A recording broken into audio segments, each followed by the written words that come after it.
The Jew among the Thorns. There was once a rich man who had a servant who served him diligently and honestly.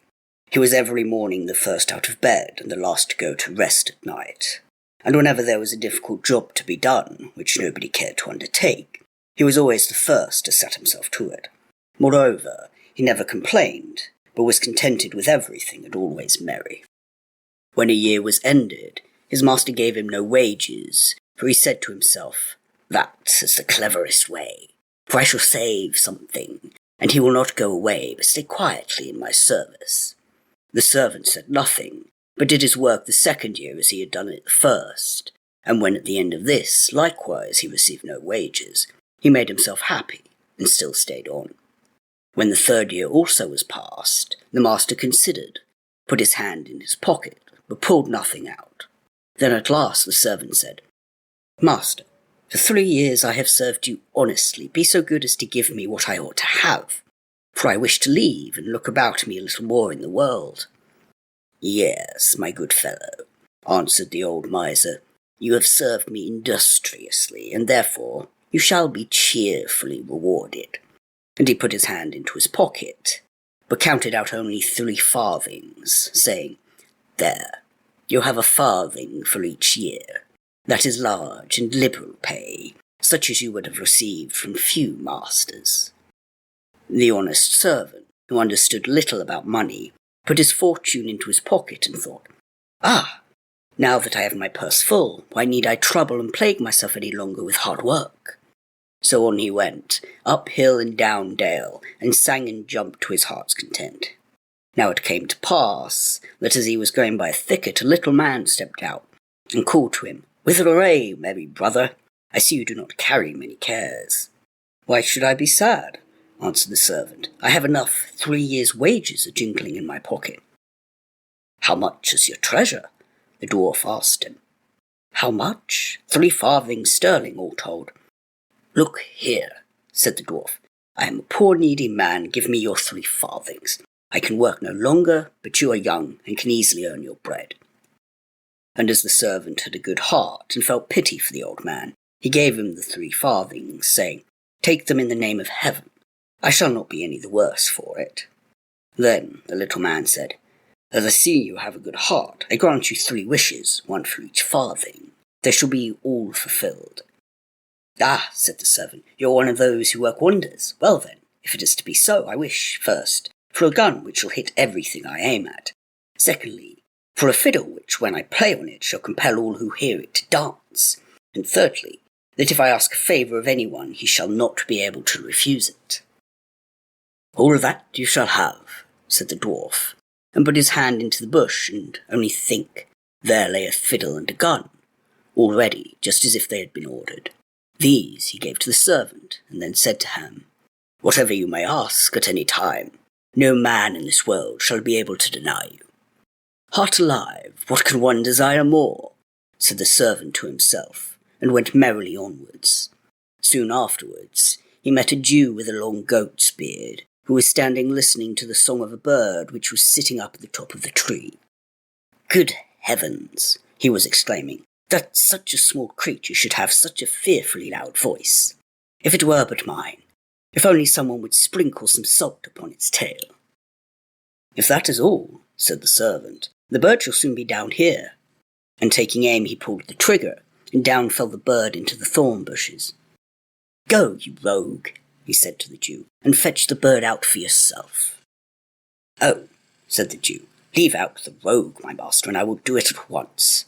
I will get the bird out for myself, as you really have hit it." Then he lay down on the ground and began to crawl into the thicket. When he was fast among the thorns, the good servant's humour so tempted him that he took up his fiddle and began to play. In a moment the Jew's legs began to move and to jump into the air, and the more the servant fiddled, the better went the dance. But the thorns tore his shabby coat from him, combed his beard, and pricked and plucked him all over the body.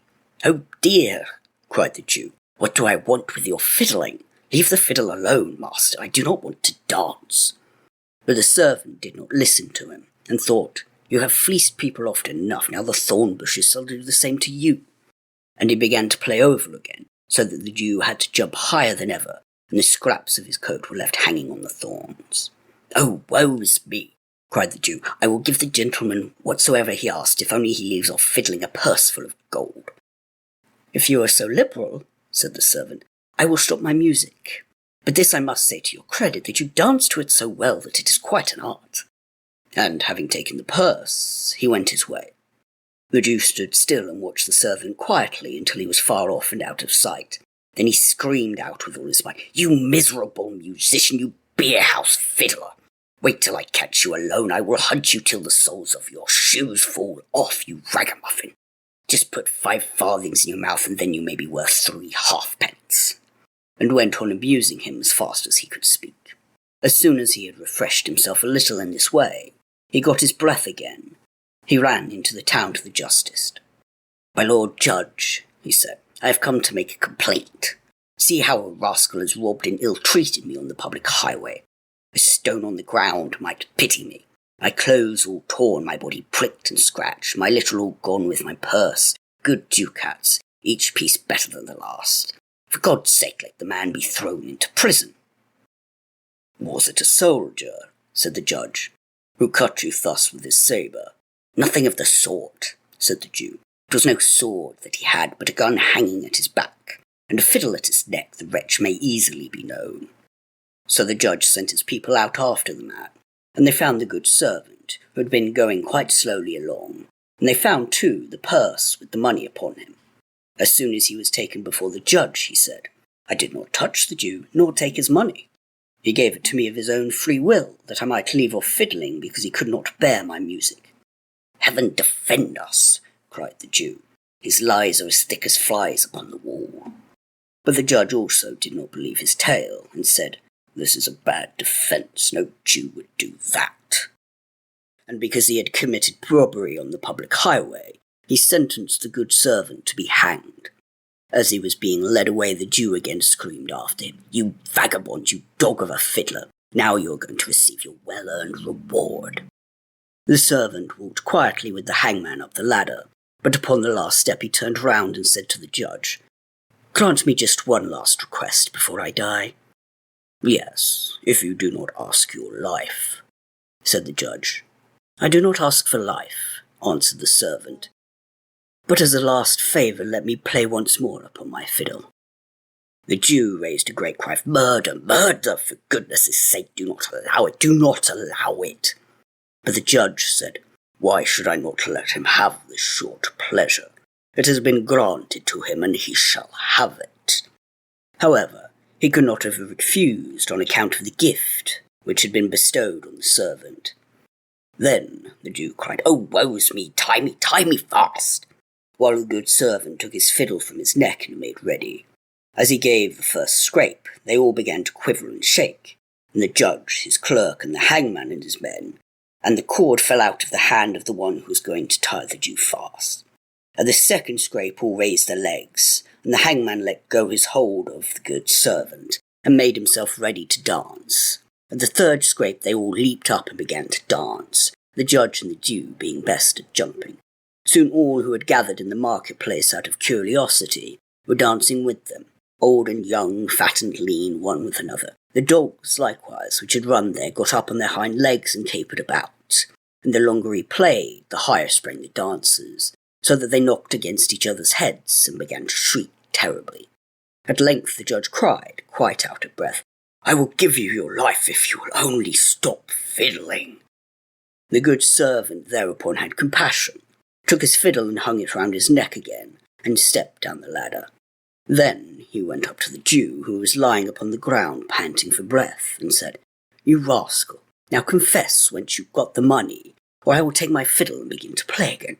I stole it, cried he, "but you have honestly earned it." So the judge had the Jew taken to the gallows and hanged as a thief.